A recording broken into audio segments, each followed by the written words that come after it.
Soyons honnêtes, à quoi ça va te servir dans ta vie de savoir le PGDC ou le PGCD ou mes du dénominateur commun de 162 de la race? Qu'est-ce que t'en as à foutre de faire ça quand t'as la réponse sur ta calculatrice?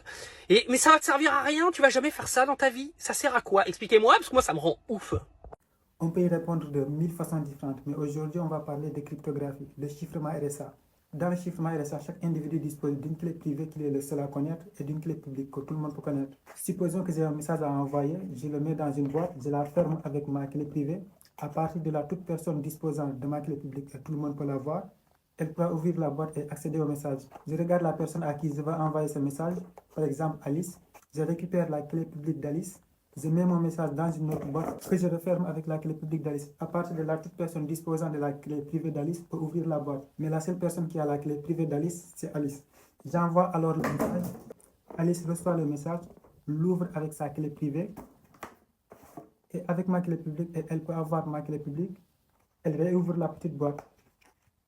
Là, il a le message. Et les maths dans tout ça, on va y venir. Pour appliquer mathématiquement tout ce que je viens de dire, il faut choisir deux grands nombres premiers P et Q distincts et faire le produit. Pourquoi faire le produit? Parce qu'à partir de n, le produit qu'on obtient, c'est pratiquement impossible de déterminer les nombres P et Q. Par exemple, s'il faut une seconde pour calculer le produit de P fois Q des nombres à 1000 chiffres, il en faudrait des milliards et des milliards de secondes, soit 7500 ans pour calculer le nombre premier P et Q à partir de n.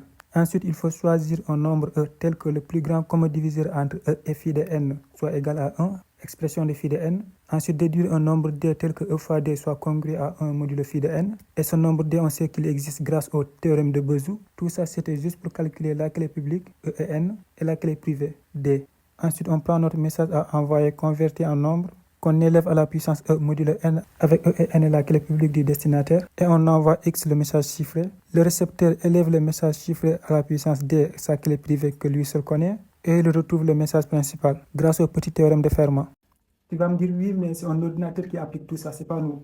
Oui, mais pour que l'ordinateur puisse l'appliquer, il faut que déjà que quelqu'un lui explique comment le faire. Et que pour qu'on puisse l'expliquer à l'ordinateur comment le faire, il faut déjà que nous-mêmes nous sachions comment le faire. Et pour savoir comment le faire, il faut déjà qu'on sache c'est quoi un PGCD, division euclidienne, congruence, algorithme d'Euclide, identité de Bézout, petit théorème de Fermat amélioré, théorème de Gauss, bref, des notions en maths. Tout ça pour que quand tu envoies coucou ça va, tu sois sûr que le message est envoyé à la bonne personne, le récepteur soit sûr que c'est toi-même qui l'as envoyé et qu'entre les deux personnes puissent accéder au contenu du message pour éviter ce genre de situation. Oh, qu'est-ce qu'ils m'ont fait?